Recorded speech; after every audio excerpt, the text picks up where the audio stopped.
भाई बड़े प्रेम भाव से भगवान का आज बड़ा सुंदर एक पुनः हम लोगों ने यहाँ पर एक चिंतन करना प्रारंभ किया और चिंतन का अभिप्राय है कि हम लोग जानें और समझें वस्तुतः कि यह इन कथाओं का और इन श्रीमद् भागवत महापुराण का यह हमारे अन्यान्य पुराणों का उद्देश्य क्या है और इनके उद्देश्यों को हम सुस्पष्ट करें। क्योंकि जब भगवत कथाएं हुई तो ये भगवत कथाएं केवल और केवल कहानी और किस्से नहीं है। ये भगवत कथाएं, भगवान की कथाएं केवल अगर हम लोग ये कहें कि ये कथाएं केवल किस्से हैं, कहानी है, तो ऐसा नहीं है। भगवान की कथाएं, भगवत कथाएं हमारे यहाँ पर कुछ ना कुछ संकेत और संदेश देती है। वह संदेश क्या है, वह संकेत क्या है, तो इन संदेश और संकेतों के ही लिए यह भगवत कथाएं यहाँ पर की गई है। क्योंकि भगवान ने अवतार तो लिए, निश्चित है भगवान ने जितने भी अवतार लिए, आज हम लोग अवतारवाद के ऊपर चर्चा करेंगे। भगवान के कई सारे अवतार कहे गए और उन अवतारों में अगर हम इतिहास के दृष्टिकोण से अगर हम लोग चर्चा करें तो हमारी बुद्धि, हमारा ज्ञान, हमारा विवेक केवल वहाँ तक पहुँच पाता है जहाँ तक हमारी सामर्थ्य है। या ये मान लीजिए जहाँ तक हमारी बुद्धि देख रही है। जब हमारी बुद्धि देखना बंद कर देती है तो हमारा ज्ञान, हमारा विवेक मशीनों का सहारा लेता है और मशीनों के सहारे लेकर के वह हमारा ज्ञान, हमारा बुद्धि, हमारा विवेक, हमारी सामर्थ्य मशीनों के माध्यम से भगवान के उस स्वरूप को सिद्ध करने का प्रयास करती है, जिसको कि आज के समय में यत्र तत्र सर्वत्र खनन का कार्य चल रहा है। जैसे कि श्री राम मंदिर, श्री राम जन्मभूमि स्थल स्थान, यह उत्खनन के माध्यम से, मशीनों के माध्यम से, उपकरणों के माध्यम से सिद्ध किया गया। जैसे कि द्वारिका, यह द्वारिका समुद्र के नीचे पाई गई। जैसे कि और अगर हम लोग चलें तो राम सेतु की ऐतिहासिकता के कारण से ये सारी चीज़ें हम लोगों को प्राप्त हुई। तो भगवान के जितनी भी ये अवतार हैं और अवतारों के समय पर जितनी सारी चीज़ें हम लोगों को यह सब प्राप्त हुई हैं, यह सब चीज़ें ये बात तो सुनिश्चित करती है कि हमारे यहाँ पर, हमारे इस इन पुराणों में, हमारे शास्त्रों में, हमारे वेद में, हमारे उपनिषदों में जो जो चीज़ें लिखी गई हैं वह 100% सत्य हैं। अब वो बात अलग है कि हम उस सत्य के कितने सन्निकट हैं, वो बात अलग है। वो बात अलग है कि हम उस सत्य के आसपास में कितना पहुंच पाते हैं। वो बात अलग है कि हम उस सत्य को कितना ग्रहण कर पाते हैं। हमारी बुद्धि का क्राइटेरिया क्या है। ये कहा जाता है अक्सर करके, मैंने सुना है, मैंने इसको कोई नियम आप ये मत समझिए, ये मैंने सुना है कि जिस व्यक्ति को नोबेल पुरस्कार मिलता है, जिस व्यक्ति को नोबेल पुरस्कार मिलता है, उसकी बुद्धि का प्रतिशत 35 से 40% उसकी बुद्धि कार्य करती है। दिमाग का जो क्षेत्रफल है, उस क्षेत्रफल में से 35 से 40% उसका वह कार्य होता है। और एक सामान्य व्यक्ति का जो बुद्धि का जो औसत है, मैंने सुना है, ये कोई निश्चित वाली बात में सर, बाकी आप लोग अपनी गणनाएं कर सकते हैं। आजकल तो गूगल बाबा जिंदाबाद, और इस गूगल के आधार पर आप कुछ भी, आप लोग कहीं ना कहीं से कोई जानकारी आप लोग निकाल सकते हैं।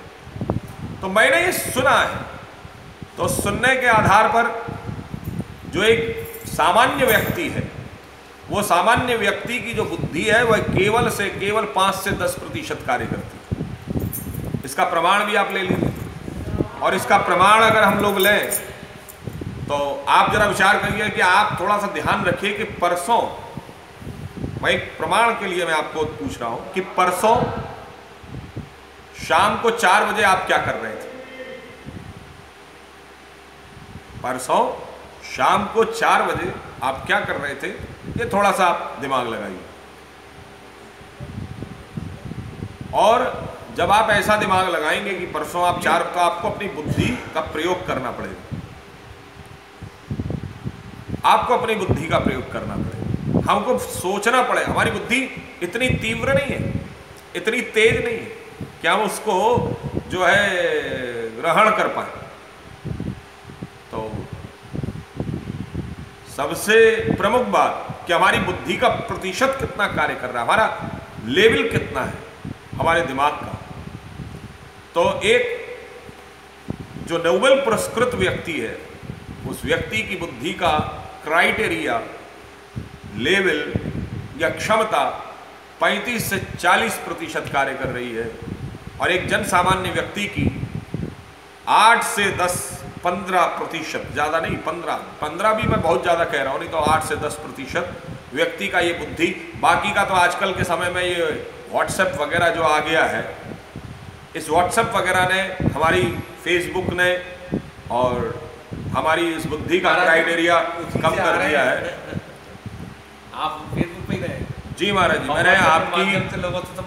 मैंने आपकी बात बिल्कुल मानी। आपने जो कहा कि मैं फेसबुक के माध्यम से ही आ रहा हूँ और उसी तकनीक के माध्यम से आ रहा हूँ, लेकिन ये तकनीक का माध्यम, ये इसके ऊपर निर्भर करता है महाराज जी कि हम इसका कितना सदुपयोग कर रहे हैं। कितने लोग हैं जो फेसबुक का सदुपयोग से अभिप्राय मेरा ये है कि आप इसको ज्ञान के उपार्जन के लिए, ज्ञान के उपार्जन, ये हमारा और आपका जो लाइव भी जो चल रहा है, ये लाइव हमारा एक प्रकार से अपने अपने ज्ञान को बढ़ाने का माध्यम है। बड़ा हम वर्तमान समय में ज्ञान का उपार्जन करना हम भूल गए। तो यहां पर भगवान के जो अवतारवाद की बात है, ये अवतारवाद भगवान के निश्चित हुए। आप ये सुनिश्चित मान लीजिए कि भगवान का एक एक अवतार हुआ। अगर 24 अवतारों की गणनाएं अगर हम लोग करें तो 24 अवतारों की गणना में भगवान का एक एक अवतार निश्चित हुआ है। वो बात अलग है कि हमारी बुद्धि उस अवतार को ग्रहण नहीं कर पा रही, और वर्तमान समय में भी वे अवतार हैं, क्योंकि अगर हमारा और आपका शरीर इसी ब्रह्मांड का अंड है, इसी ब्रह्मांड का पिंड है, और अगर हमारा शरीर it is the part, if it is the part of this universe, तो निश्चित सी बात मानिए कि जो जो तत्व इस ब्रह्मांड में हैं, वह सारे तत्व हमारे और आपके शरीर के अंदर भी विराजमान और विद्यमान है। मैं हमेशा से ये बात कहता चला आ रहा हूं, और इसके लिए वो बात, मैं पुनः इस बात को अपनी को रिपीट कर रहा हूं, मैं पुनः अपनी इस बात को पुनरावृत्ति कर रहा हूं, पुनः कह रहा हूं कि वो बात अलग है कि हमारी बुद्धि का क्राइटेरिया उस तत्व को ग्रहण नहीं कर पा रहा है।